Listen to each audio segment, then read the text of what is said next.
자, 그래서 육바라밀을 그럼 이렇게 깨달은 사람이 지금 깨닫는 얘기만 계속 해줬는데 육바라밀을 잘 닦아야겠죠. 뭐합니까? 첫 번째 바라밀이 계율이죠. 덕이 없는 사람은 부처의 계율에 의존하지 않으며 세 가지 업을 보호하지 않는다. 즉 덕은 별게 아니고요. 생각, 감정, 오감 잘 지키는 겁니다. 신구이 삼업이라고 하는데 이거는 좀 생각, 감정, 오감이랑 약간 포인트가 다르지만 생각, 감정을 묶어서 의업이라고 하고요. 마음으로 짓는 업.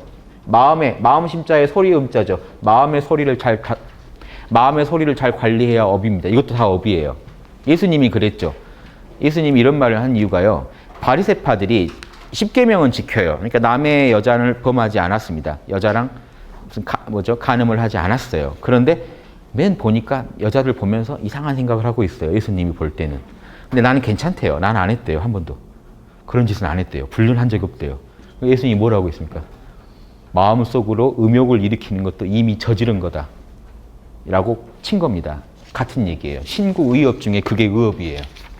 생각한 것도 이미 행위를 한 겁니다. 즉 몸으로 한 행위보다 강도 업의 그런 마이너스가 다를 수는 있어도 뭔가 작용은 일으킨 거죠. 이미 우주에 파문을 일으킨 거예요. 그건 다 업입니다. 생각도 업이고 그 다음에 오감을 둘로 설명합니다. 불교에서는 구업, 입으로 짓는 거, 몸뚱이로 짓는 거. 자, 생각을 말로 표현하면 더 업이 진해지겠죠. 더 영향력을 행사할 테니까 그걸 몸뚱이로 해버리면 또 그것도 더 큰 업이 되겠죠. 자, 이렇게 생각, 말, 행동 한 것들이 우리가 업을 짓는 건데 진정한 보살은 이걸 다 청정해야 된다. 여기까지. 그리고 그걸 지계라고, 계율 지킴이라고 설명한 겁니다. 그 다음에요. 당황했습니다. 페이지 하나가 잘못 가 있어서.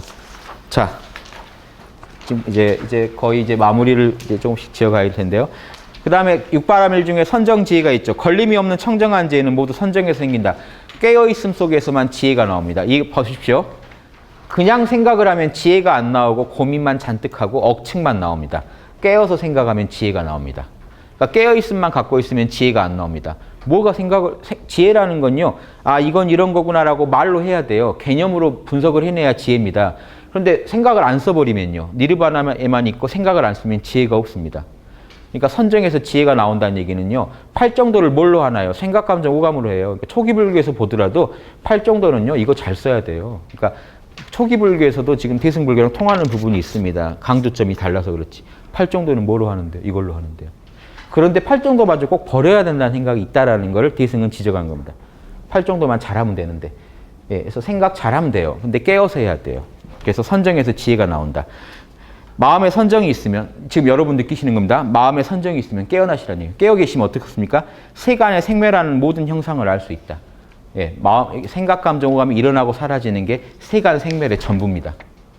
이거 이해되시나요? 내가 깨어있어 봤는데 우주가 생겨나고 사라지는 거 나는 모르겠는데 이게 아니고요. 여러분이 깨어 계시면 생각, 감정, 오감이 세간의 전부입니다. 여러분의 세간이에요.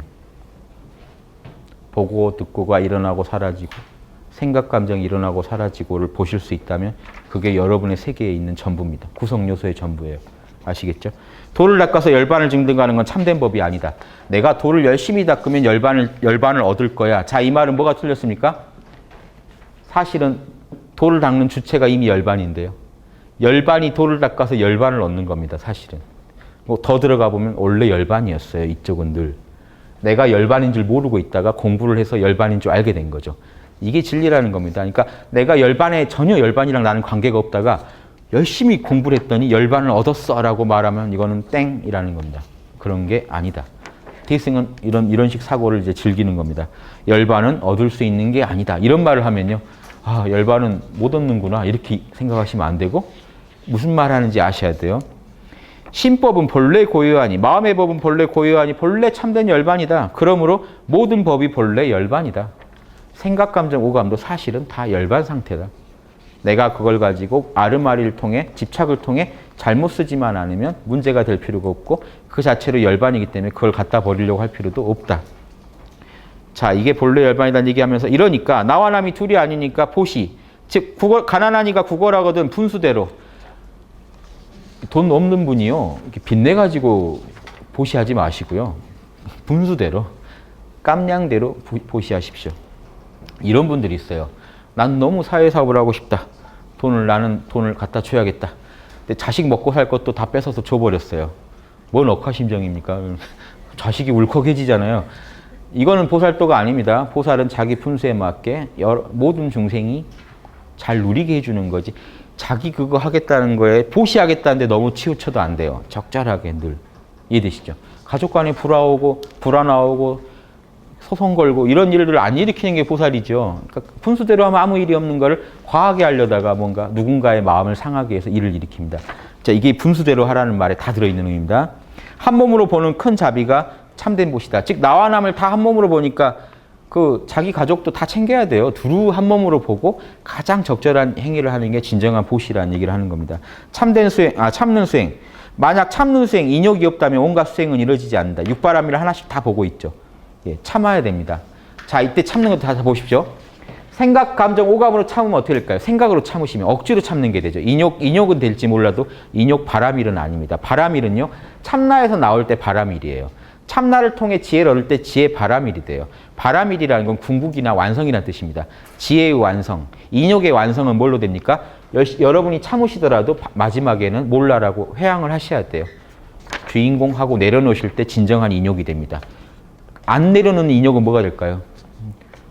내가 참았다. 억지로 참고 있다. 건드리면 터질 것 같아요. 화병이 생겨요. 인욕을 하면 화병이 생깁니다. 인욕 바람이 일어나면 화병이 안 생겨요. 내려놓은 것도 잊어버려요. 몰라. 내가 참았다고? 몰라. 참나한테 다 맡겨버리기 때문에 편하게 가십니다. 근데 참았다는 걸 들고 다니시면 이건 상이죠. 이해되십니까? 본래의 참마음을 잘 지키는 게 최고의 정진이다. 보통 우리가 소승에서 정진 그러면 용을 쓰는 걸 말하는데 뭐라고 합니까? 늘 깨어있는 게 진정한 정진이다. 늘 참마음 지키는 게 정진이다. 자, 그 다음 말 중요합니다. 이제 충분히 짐작하실 거예요. 이 논리를 여기까지 하셨으면요.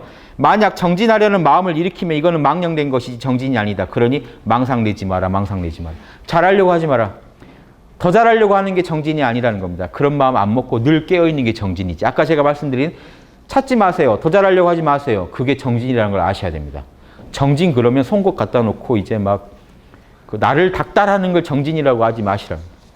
눈에다가 물파스 바르고 공부하는 게 정진이 아니고요. 그냥 늘 깨어있는 게 정진이라는. 늘 깨어있는 정진은 평생 할 수 있지만 과한 정진은요. 몸 상하면 못합니다. 이제. 예, 아시겠죠? 영원한 게 아닌 건 하지 마세요. 예, 그러니까 그건 필요에 따라 쓰는 거지 우리가 추구해야 할 건 영원한 겁니다.